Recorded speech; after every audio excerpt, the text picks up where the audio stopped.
గ్రంథం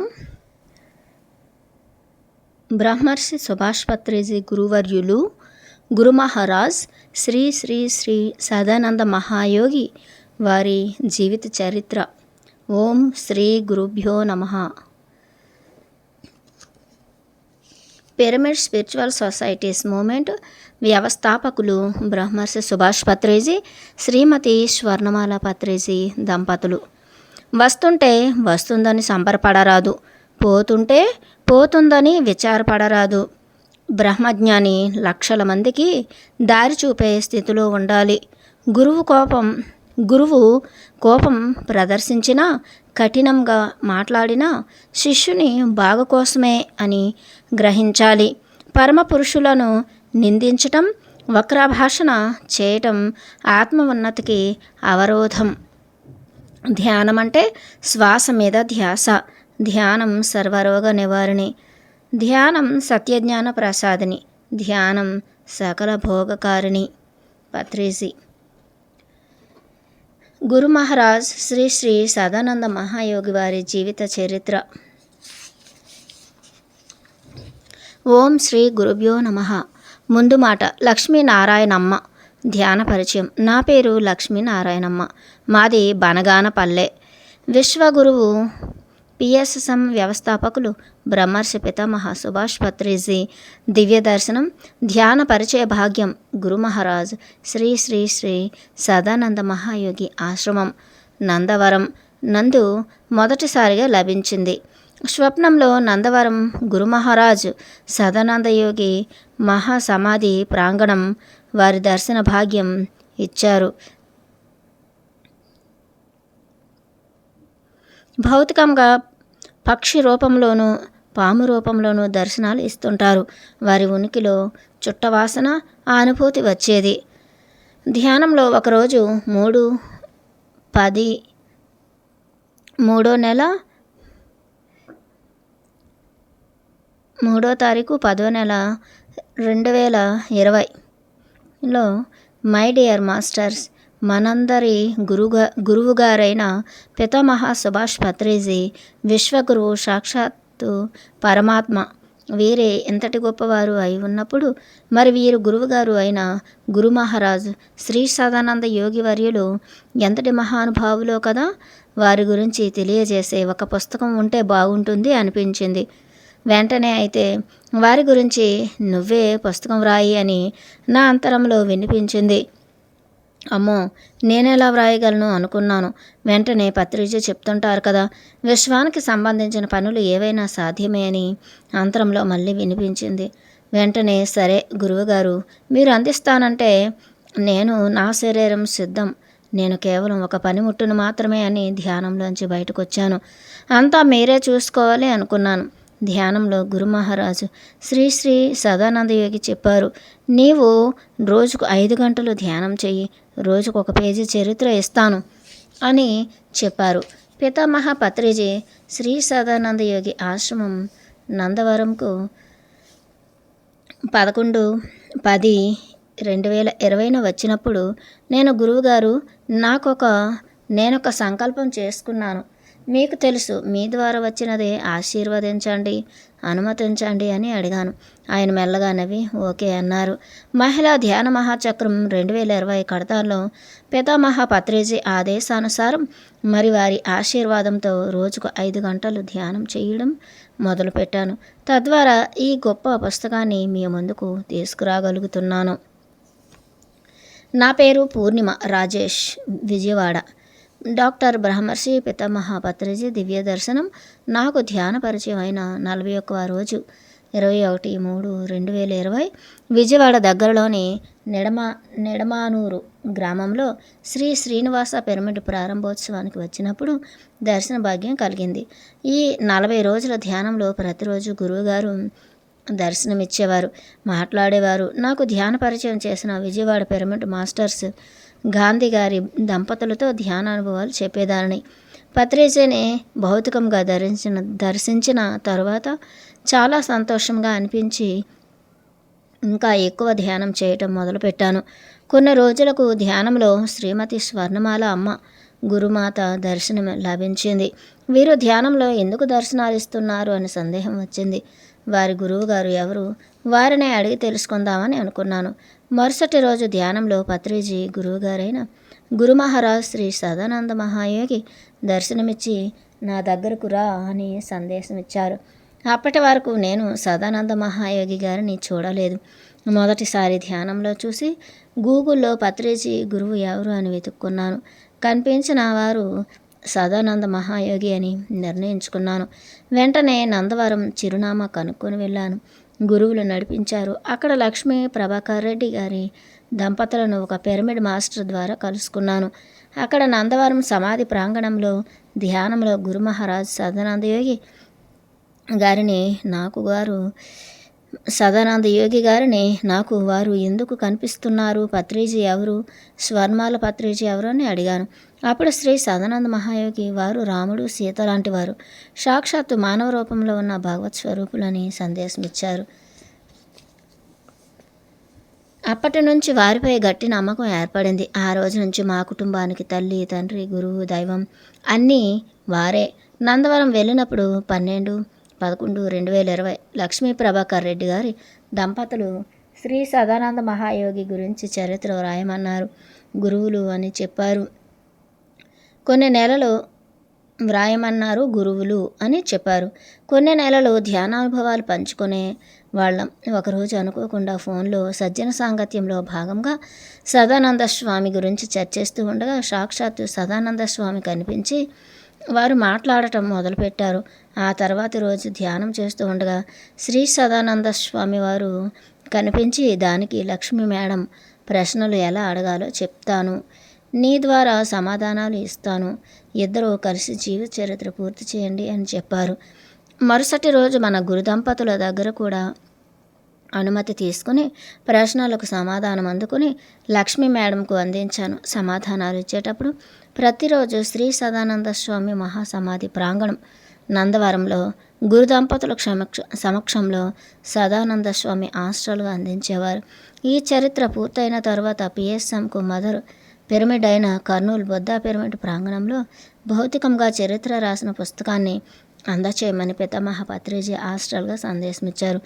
అరబిక్ సూక్తులు అందించేటప్పుడు అర్థం చేసుకోలేకపోతే సాక్షాత్ ఆయనే కనిపించి వారి అరచేతి పైన చూపించేవారు. అవి నాకు మరువలేని సంఘటనలు. ప్రతిరోజు 10-20 ప్రశ్నలు అందించేవారు. దాదాపు 300 ప్రశ్నలు 18 రోజులు 17/4/2021 నుంచి 4/5/2021 21 వరకు అందించారు. గురు మహారాజ్ సదానంద స్వామి వారు అందించిన జ్ఞానామృతాన్ని వరుస క్రమంలో గురువుల సాంగత్యంలో వ్రాయడం జరిగింది. గురువుగారి గత జన్మలు, ప్రస్తుత జన్మ యొక్క జ్ఞానమే ఈ పుస్తకం. చివరిగా నందవరం ఆశ్రమంలో గురువుల ఆశీర్వాదంతో తుది మెరుగులు దిద్దించారు. ధ్యానం చేసుకుంటూ పుస్తకాన్ని పూర్తి చేశాము. ఆశ్రమంలో గడిపిన ఆ 5 రోజులు మర్చిపోలేని మధుర స్మృతులు. 29/6/2021 బుద్ధా పిరమిడ్ కర్నూలులో పితామహ బ్రహ్మర్షి పత్రిజీకి ఈ పుస్తకాన్ని అందించాము.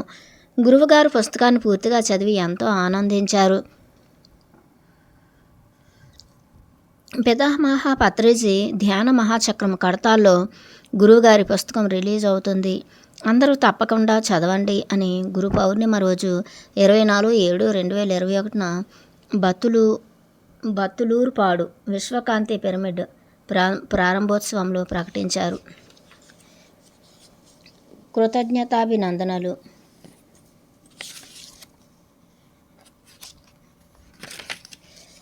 కృతజ్ఞతాభివందనాలు. మహా అద్భుతమైన జ్ఞానామృతాన్ని శ్రీ గురు మహారాజ్ సదానంద మహాయోగి జీవిత చరిత్ర అందించిన పరమ గురువులు శ్రీ సదానంద మహాయోగికి, పితామహ సుభాష్ పత్రిజీకి, పత్రి అమ్మకు, ఎందరో హాస్టల్ మాస్టర్స్కి శతకోటి కృతజ్ఞతాభివందనాలు, హృదయపూర్వక ఆత్మ ప్రణామాలు తెలియజేస్తున్నాము. సదానంద స్వామి వారికి గత జన్మలోను ఈ జన్మలోను శిష్యులైన శ్రీ ద్వారకానాథ్ గారికి ప్రత్యేక కృతజ్ఞతాభివందనాలు. ఆయనను శ్రీ సదానంద స్వామి వారితో ఉన్న అద్భుతమైన సదానంద స్వామి వారికి గత జన్మలోను ఈ జన్మలోను శిష్యులైన శ్రీ ద్వారకానాథ్ గారికి ప్రత్యేక కృతజ్ఞతాభివందనాలు. ఆయనకు ఈ శ్రీ సదానంద స్వామి వారితో ఉన్న అద్భుతమైన అనుభవాలను ఈ పుస్తకంలో పొందుపరచడానికి అనుమతినిచ్చారు. పుస్తకంలో మార్పులు చేసి కొంత క్రొత్త సమాచారాన్ని అందించి ముందుకు తీసుకువెళ్ళడానికి ఆస్ట్రల్గాను భౌతికంగాను ఎంతో సహాయం చేశారు, మార్గదర్శనం చేశారు. వారికి మరొక్కసారి ఆత్మపూర్వక నమస్కారాలు, కృతజ్ఞతలు. ఉయ్యూరు పిరమిడ్ మాస్టర్ బ్రహ్మ విద్వారిష్ట స్వర్ణలత మేడం గారికి ప్రత్యేక ధన్యవాదాలు. సేత్ రామాచారి గారికి కృతజ్ఞతలు. టైపింగు, డిజైనింగు, ప్రింటింగ్ ఇలా అన్ని విభాగాల్లోనూ సహకరించిన మాస్టర్స్ అందరికీ కృతజ్ఞతలు తెలియజేసుకుంటున్నాము. శ్రీ సదానంద నిత్య అన్నదాన సేవా ట్రస్ట్ నందవరం సభ్యులందరికీ, మాకు జన్మనిచ్చిన తల్లిదండ్రులకు, కుటుంబ సభ్యులకు, స్నేహితులకు, పుస్తకం ప్రింటింగ్కు సహకరించిన దాతల శ్రీమతి నిర్మల శ్రీనివాస్ గారు, శ్రీమతి మాలతి గారు, శ్రీ జి సాంబశివరావు గారు, శ్రీ ఎస్ లక్ష్మీరెడ్డి గారులకు మా హృదయపూర్వక కృతజ్ఞతలు. ఇట్లు పూర్ణిమ రాజేష్, లక్ష్మీ ప్రభాకర్ రెడ్డి. ఓం పరమ గురువు సదానంద మహాయోగి స్వర్ణలత మేడం. బ్రహ్మర్షి పితామహ పత్రిజీ పిఎస్ఎస్ఎం వ్యవస్థాపకులు ధ్యానాన్ని ప్రపంచవ్యాప్తం చేయడానికి కృషి చేశారు. పిఎస్ఎస్ఎం మానవ సమాజ పునర్నిర్మాణానికి, భూమిపై సకల ప్రాణికోటి స్వేచ్ఛ సంతోషాలతో జీవించడానికి అనువైన పరిస్థితులు కల్పించడం కోసం ఆవిర్భవించిన సంస్థ. భూ ఉన్నతీకరణకు, మనిషి తనను తాను తెలుసుకోవడానికి మార్గం తనలోనికి ప్రయాణించడమేనని, అది శ్వాస మీద ధ్యాస వల్లనే సాధ్యమని పిఎస్ఎస్ఎం ఉద్దేశ్యం. ఇంతటి మహత్ కార్యాన్ని చేపట్టాలంటే ఎంతటి మహత్తర శక్తి జ్ఞానాలు కలిగి ఉండాలి. ధ్యానం గురించి మన అందరికీ తెలియజేసిన పత్రిజీయే అంతటి శక్తి జ్ఞానాల కలబోత అయితే, ఆ మహోన్నతుని తీర్చిదిద్ది ప్రపంచానికి అందించిన పరమ యోగి బ్రహ్మజ్ఞాని సదానంద యోగి మహారాజు మహాగురువు సామర్థ్యం మరి ఇంకా ఎంతటిదో కదా. మహాజ్ఞాని శ్రీ సదానంద యోగి సౌదీ అరేబియాలో జన్మించారు. వారి తల్లిదండ్రులు అనుమతితో ఒక యోగి ఆయనను తీసుకుని హిమాలయాలకు వెళ్ళి సదానంద అని పిలుస్తూ, నువ్వు బ్రహ్మజ్ఞాని కావాలి, అమాయక ప్రజలను రక్షించాలి అనే చెప్పేవారట. పైలోకాల్లో ఒప్పందం వలన గురు శిష్య బంధం ఏర్పడుతుంది. శిష్యుడు ఎక్కడ ఉన్నా గురువు గుర్తించి తన వైపుకు లాక్కుంటారు. మనం కూడా పత్రిసార్ వైపు అలాగే ఆకర్షించబడ్డాం. హిమాలయాల్లో అనేక మంది పరమ పురుషులు భౌతిక శరీరంతోనూ సూక్ష్మ శరీరంతోనూ నివసిస్తూ మానవాళి ఔన్నత్యాన్ని కృషి చేస్తూ ఉంటారు. వారితో అనేక సంవత్సరాల సాంగత్యం తర్వాత సదానంద యోగి భారతదేశం అంతా తిరిగి ఆధ్యాత్మికత వ్యాప్తి చేస్తూ చివరిగా కర్నూలుకి చేరి శిష్యుని కోసం ఎదురు చూశారు. 1981లో పత్రిజీ సదానంద యోగిని కలిశారు. ఆయన 2 సంవత్సరాల పత్రిజీకి ఆధ్యాత్మిక శిక్షణ ఇచ్చి 1983లో శరీరాన్ని వదిలిపెట్టారు. పిఎస్ఎస్ఎంను పత్రిజీ స్థాపించిన దాని పునాది వెన్నెముక శ్రీ సదానంద యోగియే. భూమి మీద ఇంతటి మహత్తర మార్గాన్ని అందజేసిన పత్రిజీని తీర్చిదిద్దిన ఆ పరమగురువు సదానంద యోగి మహారాజు గురించి తెలుసుకోవడం ఎంతో భాగ్యం. ఈ భాగ్యం మనకు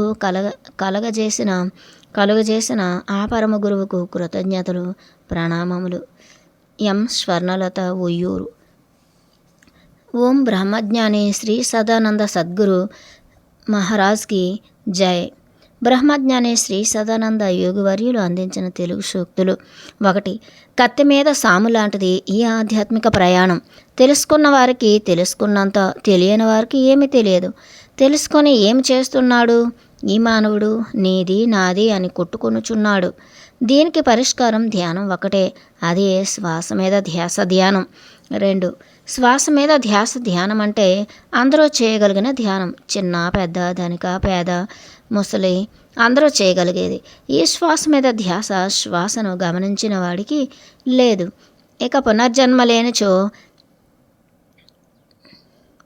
ఈ శ్వాస మీద ధ్యాస శ్వాసను గమనించిన వాడికి ఇక లేదు పునర్జన్మ. లేనిచో ఎత్తాలి అనేక జన్మలు, పడాలి ఈతి బాధలు. 3. గురు శిష్యుల మధ్య బంధం అంటే పత్రికి నాకు ఉన్న బంధమే నేర్చుకోవాలి. అందరూ పత్రిని చూసి గురువుకు ఎలా సేవ చేయాలో మీరు అయ్యారు అదృష్టవంతులు. పత్రిని గురువుగా చేసుకొని అయ్యాడమ్మా విశ్వం అంతటికీ గురువు పత్రిజీ. 4 స్వర్ణమాల పత్రి అంటే ఎవరమ్మా?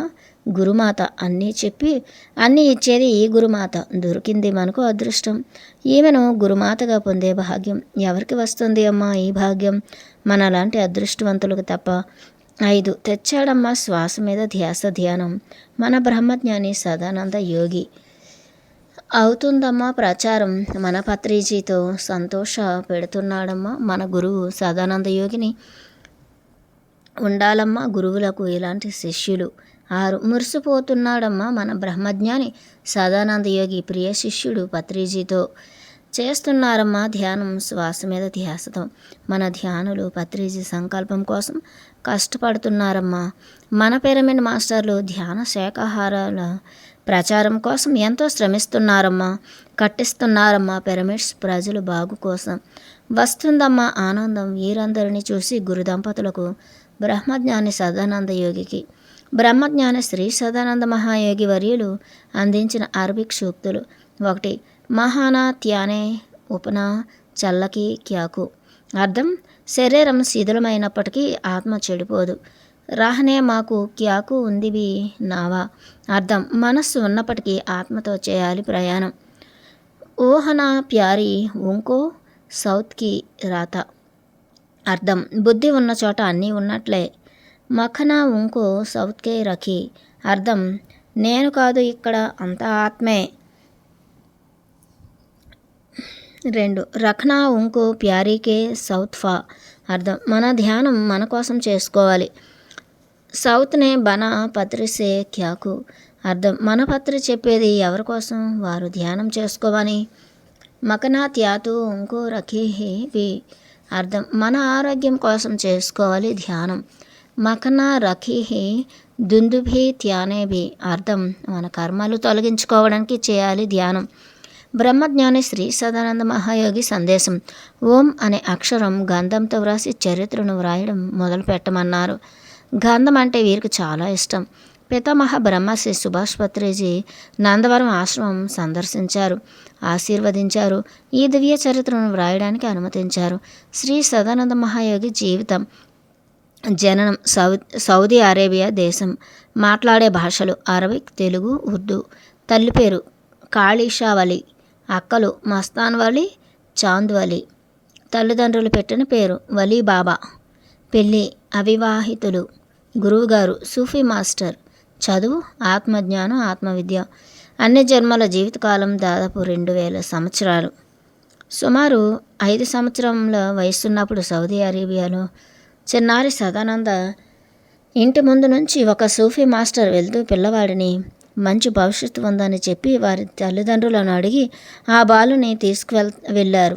కాళ్లకు పసరు పూసి కళ్ళు మూసి తెరిచేలోపే సౌదీ అరేబియా నుంచి నేరుగా భూటాన్ అడవుల్లోని హిమాలయ పర్వత పాదముల దగ్గరకు తీసుకువెళ్లారు. పత్రి మీకు ఎప్పుడూ చెబుతుంటాడుగా. బాల్యం. మా గురువుగారు నన్ను చాలా బాగా చూసుకునేవారు. నా బాల్యం అంతా చాలా సంతోషంగా గడిపాను. నేను నిద్ర లేచేసరికి పండ్లు, ఆకుకూరలు, కూరగాయలు తీసుకొచ్చి పెట్టేవారు. మా గురువుగారు తినమని ఇచ్చేవారు. తల్లిని తండ్రిని మర్చిపోయేంత ప్రేమగా చూసుకున్నారు. చాలా తక్కువగా వండుకొని తినేవాళ్ళం. గురువుగారే వంట చేసేవారు. మా గురువుగారు సేవ చేయమని అడిగేవారు కాదు. నేనే పాదాలు ఒత్తి సేవ చేసేవాడిని. ఎక్కువ సమయం సేవ చేయించుకునేవారు కాదు. మా గురువుగారు శ్వాస మీద ధ్యాస ధ్యానం నేర్పించారు, శక్తి ఇచ్చారు. నాకు సుమారు 17 సంవత్సరాల వయస్సు వచ్చే వరకు సేవ చేశాను. 17 సంవత్సరాల వయసులో మా గురువుగారు శరీరం వదిలేశారు. సదానంద, ఇక నా పని అయిపోయింది, ఒక సమాధి తయారు చేయోయ్ అన్నారు. మా గురువుగారు శరీరం వదిలి పెట్టేస్తున్నాను అనగానే నేను చాలా బాధపడ్డాను. మా గురువుగారి సందేశం. 1 బ్రహ్మజ్ఞాని బాధపడకూడదు, ఏడవకూడదు. 2 లక్షల మందికి దారి చూపే స్థితిలో ఉండాలి. 3 వేల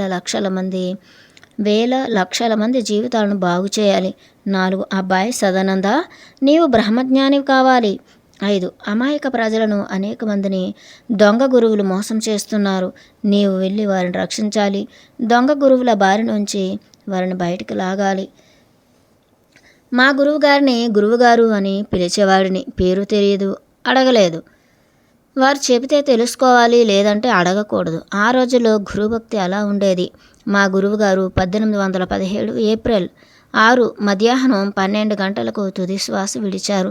గురువుగారు తుది శ్వాస విడిచి తర్వాత అక్కడే ఒక గుంటను తవ్వి నేనొక్కడనే ఆ కార్యక్రమం అంతా పూర్తి చేశాను. మా గురువుగారు నన్ను అబ్బాయి సదానంద అనేవారు. నాకు సదానంద యోగి అని మా గురువుగారే నామకరణం చేశారు. గురువు పైలోకాల్లో ఒప్పందం. కొంత పూర్వజన్మ సుకృతం. ఇంకా భూమి మీదకు జన్మ తీసుకుని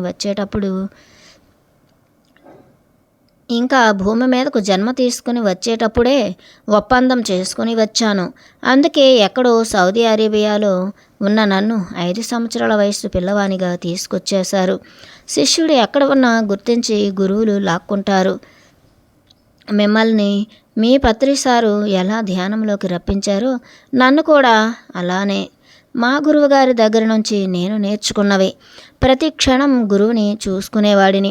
గురువుగారు చెప్పిందే వేదం. ఎలా మాట్లాడాలి, ఎంత మాట్లాడాలి, ఏమి మాట్లాడాలి, ఏమి మాట్లాడకూడదు, ఎలా ఉండాలి, ఎలా జీవించాలి మొదలైనవి చాలా నేర్చుకున్నాను. మా గురువుగారు ఎప్పుడూ ఎటువంటి షరతులు పెట్టలేదు. హిమాలయాలకు ప్రయాణం, సాధన. గురువుగారి అంతిమ సంస్కారాల తర్వాత అక్కడే ఏడుస్తూ ఉంటే గురువుగారు సూక్ష్మ శరీరంతో నీవు హిమాలయాలకు వెళ్ళి సాధన చెయ్యి అని పలికారు. హిమాలయాల్లో ఒక గుహ చేరుకొని నా వయసు సుమారు 80 సంవత్సరాలు వచ్చే వరకు కఠోర ధ్యాన సాధన చేశాను.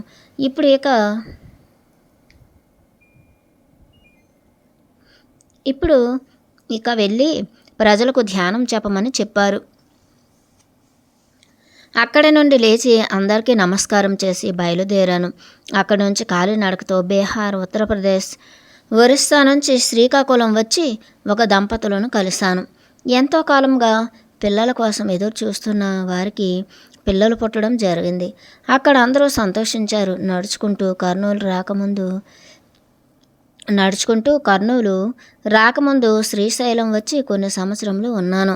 అక్కడ యోగులు, అవధూతలు, ఋషులు, సాధువులు, సత్పురుషులు కఠోర సాధన చేస్తూ ఉంటారు.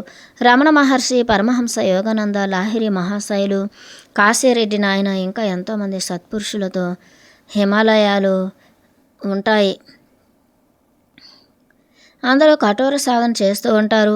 మామూలు మానవులకు వారి దర్శనం లభించదు. బ్రహ్మజ్ఞానులకు మాత్రమే దర్శనం లభిస్తుంది. హిమాలయాల్లో ఆహారం చాలా తక్కువ. ఆహారం తీసుకునేవాళ్ళం. పండ్లు, పచ్చికూరలు, కాయలు, గింజలు తినేవాళ్ళం. అప్పుడప్పుడు వంట కూడా చేసుకుని తినేవాళ్ళం. రకరకాల ఆహార పదార్థాలు వండుకుని తినేవాళ్ళం. యోగులం అందరం ఒకరికొకరం సహాయం చేసుకునేవాళ్ళం. సజ్జన సాంగత్యం చేసుకునేవాళ్ళం. హిమాలయాల్లో నీరు గడ్డకట్టే చలి ఉన్నప్పుడు వేడి పుట్టించుకునే వాళ్ళం. హిమాలయాల్లో అణువణువు అద్భుతమైనదే. ఆస్ట్రల్గా అణువణువులోనూ ఎంతోమంది యోగులు ధ్యాన సాధన చేస్తూ ఉంటారు.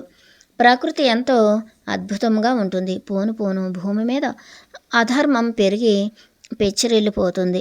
భూమిని ఎలా కాపాడాలి, అధర్మాన్ని ఎలా తగ్గించాలి, ఎలాంటి సత్సంగాలు జరుగుతూ ఉండేవి. హిమాలయాల్లో కొంతమంది యోగులు వస్త్రాచ్ఛాదన లేకుండా ఉంటారు. వీరు 4 దిక్కులను 4 ఆభరణాలుగా చేసుకుని ధ్యానం చేస్తుంటారు. మరికొందరు తక్కువ వస్త్రధారణతో ఉంటారు. కొందరు గుండు గీయించుకుని కాషాయం వస్త్రాలు ధరిస్తారు. శ్రీ మహావతార్ బాబాజీ సందేశం. భూమి మీద చాలా రకాల ధ్యానాలు ఉన్నాయి. అవన్నీ అమాయక ప్రజలు అర్థం చేసుకోలేకపోతున్నారు. నీ వెళ్ళి కేవలం శ్వాసను గమనించమను అని చెప్పారు. ఇది చాలా సులభమైన పద్ధతి. మూగ జీవాలను రక్షించు. భారతదేశమంతా తిరిగి శ్వాస మీద ధ్యాన ప్రచారం చెయ్యి అని పంపారు.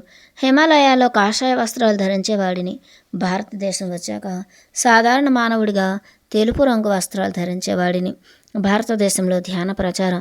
శ్రీ సదానంద యోగిగా ధ్యానం చెబుదామని వెళ్తే ప్రజలు ధ్యానం పేరుతో స్వామీజీ వచ్చారని కొందరు ఇంటికి తీసుకువెళ్ళేవారు. ధ్యానం వినకపోగా ప్రాపంచికమైన కోరికలు కోరేవారు. నాకు కొడుకు సంతానంగా కావాలి, నా కూతురు పెళ్ళి, నా కొడుకు ఉద్యోగం, డబ్బు సంపాదన ఇలాంటివి. ఇలా ఉంటుందా ప్రపంచం అని ఆశ్చర్యం వేసింది. ఈ కోరికలన్నీ తీర్చి అలసిపోయాను. పూజలు. ప్రాపంచిక కోరికలు తీర్చే దేవుడు అని 2 అగరవత్తులు వెలిగించి తిప్పేవారు. హారతులు ఇచ్చేవారు. నన్ను ఒక బ్రహ్మజ్ఞానిగా ఎవరూ గుర్తించలేదు. ప్రాపంచిక కోరికలు తీర్చినందుకు కానుకలు ఇచ్చేవారు. నేను తీసుకునేవాడిని కాదు. మరి మొహమాట పడితే అర్ధ అణ అలా అప్పుడప్పుడు తీసుకునేవాడిని. వాటిని తెచ్చి అలా గదిలో వేసేవాడిని. అప్పుడప్పుడు చుట్టలు కొనేవాడిని. ఎప్పుడూ డబ్బుకు ఆశపడలేదు. చివరగా కర్నూలు రాక కారణం. భారతదేశమంతా తిరిగి అలసిపోయాను. చివరకు కర్నూలు వచ్చాను. దేశంలో ఎక్కడ ప్రజల్లో ధ్యానం గురించి పరిజ్ఞానం ఏమీ లేదు. కర్నూలు జిల్లాలోని ప్రజల్లో ధ్యానం అంటే కాస్తో కూస్తో తెలిసిన వారు ఉన్నారు. బనగానపల్లె కర్నూలు జిల్లాలో శ్రీ పోతులూరు వీరబ్రహ్మేంద్ర స్వామి వారు కాలజ్ఞానం రాశారు, ధ్యానం చేశారు. ఎంతోమంది అవధవతలు తిరిగిన ప్రాంతం. కర్నూలు జిల్లా వారికి ధ్యానం చెబితే సులభంగా త్వరగా అర్థం చేసుకుంటారని కర్నూలు వచ్చాను. కర్నూలు వచ్చే ముందు రేగడ గూడూరు వెళ్ళి వచ్చాను.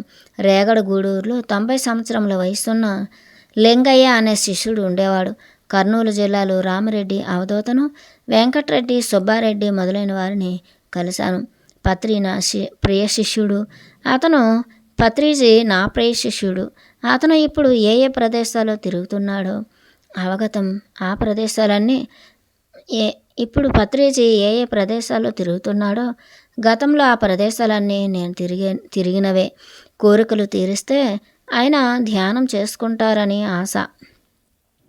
కోరికలు తీరిస్తే ఆయన ధ్యానం చేసుకుంటారని ఆశ. కోరికలు తీరిన వారు కొత్త కోరికలు కోరేవారు. కోరికలకు అంతం లేదు. ధ్యానం మాత్రం చేసేవారు కాదు.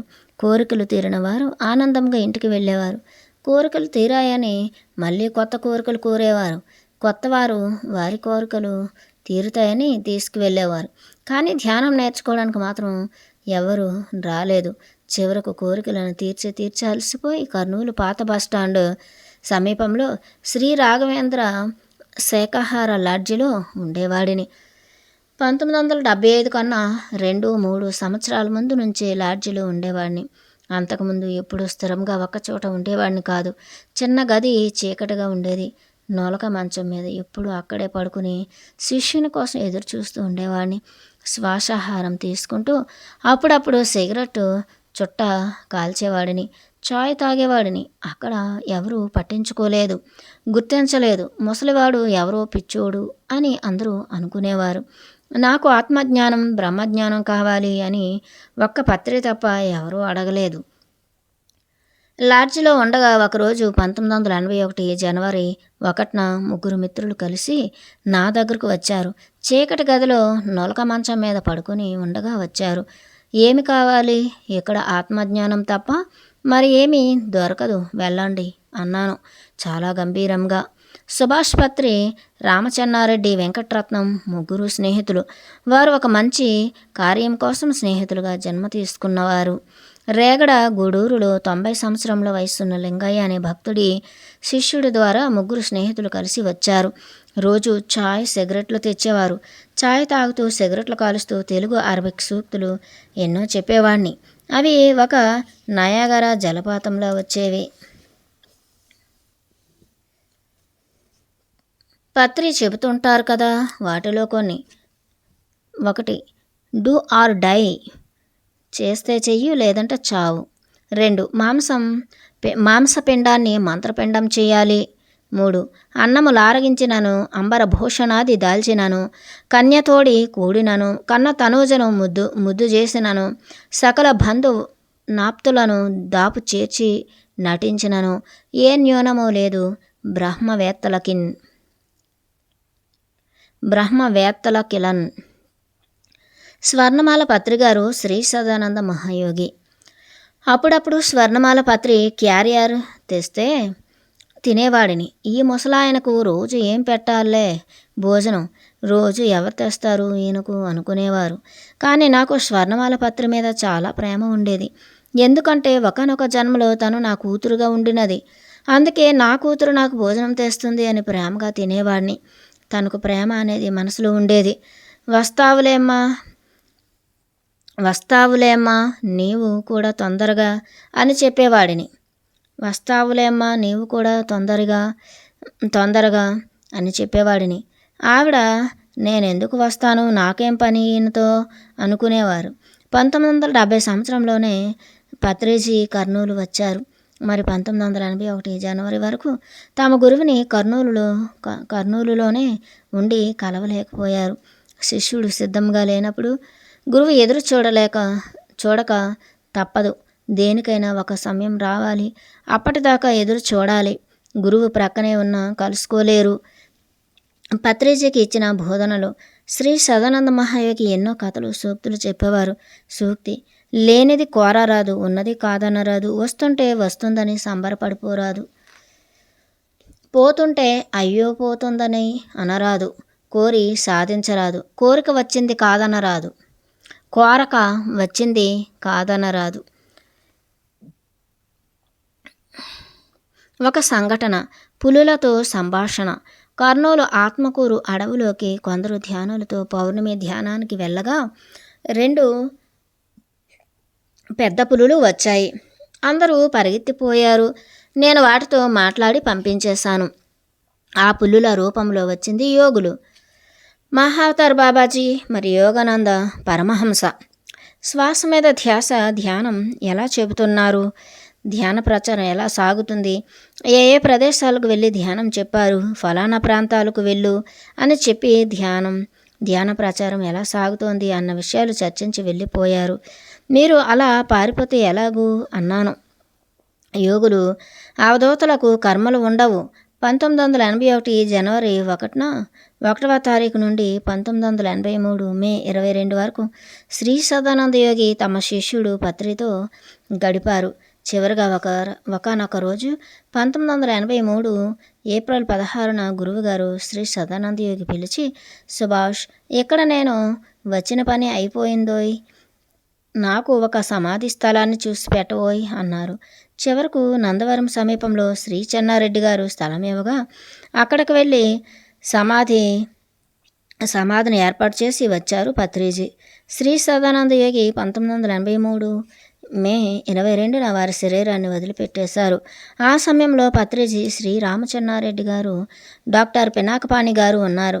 తర్వాత శరీరాన్ని పత్రిజీ తమ కంపెనీ వ్యానులో తీసుకువెళ్ళి సమాధి చేశారు. శ్రీ సదానంద యోగి నందవరం ఆశ్రమం స్థలదాత. సమాధి.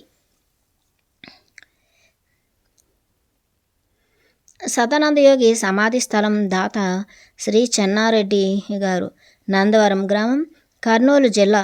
క్రీస్తు కాలంలో శ్రీ సదానంద యోగి, చెన్నారెడ్డి గారు అన్నదమ్ములు. మా తమ్ముడు చాలా మంచివాడు, చాలా ప్రేమగా ఉండేవాళ్ళం. అన్నదమ్ముల అనుబంధంతోనే ఈ స్థలం ఇచ్చారు. చాలా అన్యోన్యంగా ఒకరినొకరు అర్థం చేసుకునేవాళ్ళం. నన్ను చాలా ప్రేమగా చూసుకునేవాడు మా తమ్ముడు. బ్రహ్మజ్ఞాని సదానంద యోగి గత జన్మలు. అందరి మనుషులు లాగానే ఎన్నో జన్మలు ఎత్తి పిల్లి, కుక్క, నక్క, మనిషి, చివరకు ఈ జన్మలో ఇక్కడికి సదానంద యోగిగా వచ్చాను. అందులో కొన్ని ముఖ్య జన్మలు. 1 రాజు, 2 గురువు, 3 యోగి, 4 అవధూత, 5 బ్రహ్మజ్ఞాని. రాజు ఆధ్యాత్మిక బీజాలు పడిన జన్మ.